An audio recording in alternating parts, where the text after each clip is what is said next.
Okay, we're in book 9 of the Bible story, or volume 9. It says part 4, story 7, feed my sheep. Okay. After that wonderful breakfast on the beach, while the disciples were busy cleaning up, Jesus had a last quiet talk with Peter. "Simon," he said, pointing to the boat, the net, and the fish that were left, "do you love me more than these?" That was the question for a fisher. That was a hard question for a fisherman, but Peter was ready for it. He had made up his mind. He was willing to give up everything for Jesus now. "Yes, Lord," he said. "You know that I love you." "Feed my lambs," he said. There was a deep meaning in these simple words. Jesus knew he would soon be going back to heaven. The chief shepherd would be leaving his precious flock in a cruel world, and he wanted Peter to help take care of it. He wanted this good fisherman to become a good shepherd and look upon all new disciples, and especially the boys and girls, as his own dear lambs. He was to treat them with kindness and gentleness, feeding them the truth of the words in such a simple way that they would be able to understand them easy. He was not to make himself an self-important overlord and order people about like an army officer. Instead, sorry, instead with the tenderness of a shepherd, he was to lead them gently in the way they should go. By and by, Jesus spoke again. "Simon," he said again a second time, "do you love me?" "Yes, Lord," said Peter. "If you know that I love you, you know that I love you." "Tend to my sheep," said Jesus. He wanted Peter to see that if he loved him truly, he must also love his fellow disciples and all others who would come believe come to believe in Jesus in the days to come. He must never be thought he must ever be thoughtful of their needs and shield them with his life from harm and danger. Now for a third time Jesus asked, "Simon," and then it's got the pause, "do you love me?" This upset Peter. The Bible says he was grieved. He began to wonder if Jesus didn't believe him. Well, he denied him 3 times. I mean, that theory goes into the thing.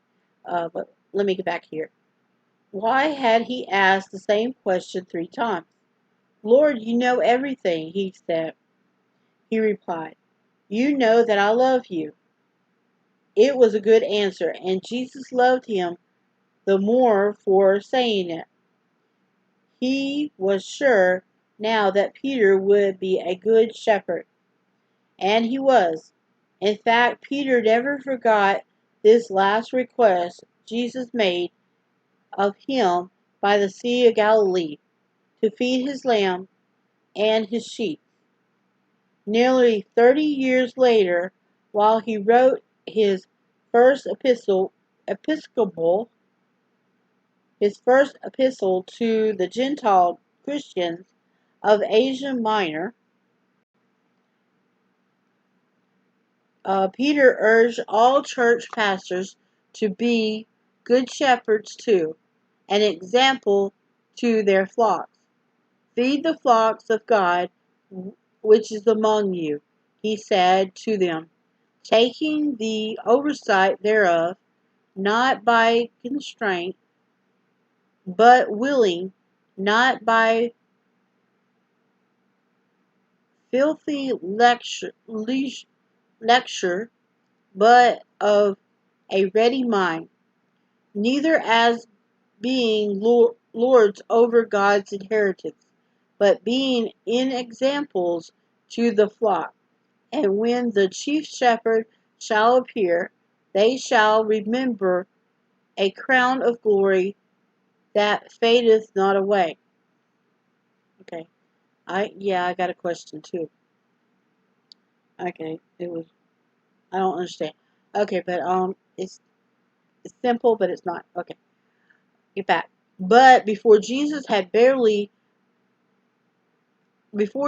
bade farewell to Peter that lovely morning, he said something else to him of great importance. Drawing back the curtain of the future for a moment, he let his faithful disciples see what loving him would mean. When you were young, he said, you girded yourself and walked where you would. But when you are old, you will you will stretch out your hand, and another will gird you and carry you where you do not wish to go. Another, okay. When you're young, you could walk yourself, but now that you're old, nobody can. You have to go with them. Okay, that's weird King James, but okay. Thus he said to Peter, knowing how he should die. Someday he, too, would be crucified, just like his master. And so it turned out during the terrible persecution of the church under the Roman Emperor Nero. When the time came, however, so the story goes, Peter begged to be crucified upside down because he felt unworthy to suffer exactly as Jesus did. Strange it is where love for Jesus will sometimes lead. Often it brings one into hardship and suffering, but though it may lead to a cross in this life, it will surely lead to a crown of life to come. When the chief shepherd shall appear, he will fully reward his own, and the crowns he has in store for his faithful up shepherd will never fade throughout all eternity. And yes, these paintings are very, very blurry, especially this one right here with the crown. Um, okay, they got a great big R on them, so. And this is the double page with a lot of text. And then this is him talking to Peter.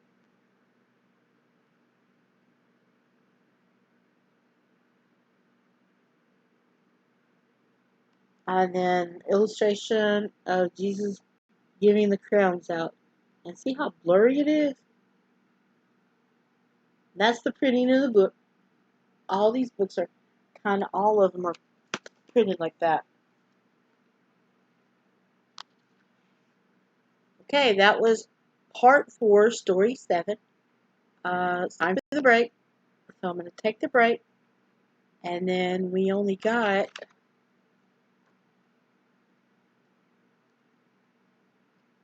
2 more stories in this book. And then I'll be on the 10th one. So we'll see you back in just a bit.